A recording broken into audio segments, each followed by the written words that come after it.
Ottoman সাম্রাজ্য পূর্ব থেকে পশ্চিমে বিস্তৃত এক বিশাল সাম্রাজ্যের নাম। এটি ইতিহাসের অন্যতম দীর্ঘস্থায়ী ও প্রভাবশালী মুসলিম সাম্রাজ্য। এর সূচনা হয় 1300 খ্রিস্টাব্দের দিকে আনাতোলিয়ার বর্তমান তুরস্ক এক ছোট রাজ্য থেকে। উসমান গাজী ছিলেন এই সাম্রাজ্যের প্রতিষ্ঠাতা, যার নাম থেকেই অটোমান শব্দটির উৎপত্তি। উসমান গাজীর নেতৃত্বে শুরু হয় মুসলিম বিজয়ের এক নতুন অধ্যায়। তিনি ছিলেন একজন বিচক্ষণ, সাহসী এবং আল্লাহভীরু নেতা। তার পরবর্তী উত্তরসূরিরা ধাপে ধাপে সাম্রাজ্যকে প্রসারিত করতে থাকেন। মুরাদ, বাইজিদ, সেলিম ও সবচেয়ে খ্যাতিমান সুলতান Suleiman the Magnificent, Suleiman the Great এই সাম্রাজ্যের ইতিহাসে স্মরণীয় নাম।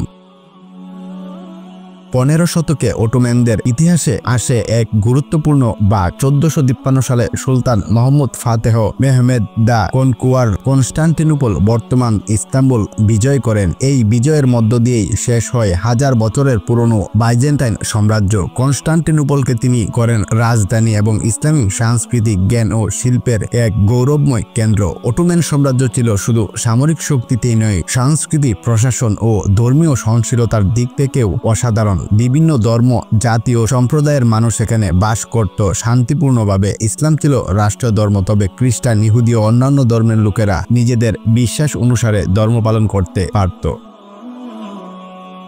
সুলতান সুলেমান ছিলেন অটোমানদের স্বর্ণযুগের প্রতীক। তার শাসনামলে সাম্রাজ্যের সীমানা ইউরোপ, এশিয়া ও আফ্রিকার বিস্তীর্ণ অঞ্চল জুড়ে ছড়িয়ে পড়ে। তিনি ন্যায় বিচার, শাসন ব্যবস্থা, আইন ও সংস্কৃতিতে বিপ্লব ঘটান। তার তৈরি কানুন ছিল আধুনিক আইনের পূর্বসূরি। তবে সময়ের সাথে সাথে দুর্বলতা এসে পড়ে অটোমান শাসনে। রাজপরিবারের মধ্যে ষড়যন্ত্র, দুর্নীতি, ইউরোপীয় শক্তিগুলোর উত্থান ও প্রযুক্তিগত দিক থেকে পিছিয়ে পড়া তাদের পতনের দিকে ঠেলে দেয়। তবুও প্রায় 600 বছর ধরে এই সাম্রাজ্য টিকে ছিল, যা বিশ্ব ইতিহাসে বিরল। প্রথম বিশ্বযুদ্ধের সময় অটোমান সাম্রাজ্য জার্মানির পক্ষে যোগ দেয়। যুদ্ধ শেষে পরাজয়ের পর 1924 সালে আধুনিক তুরস্ক প্রতিষ্ঠার মধ্য দিয়ে আনুষ্ঠানিকভাবে শেষ হয় এই সাম্রাজ্যের ইতিহাস।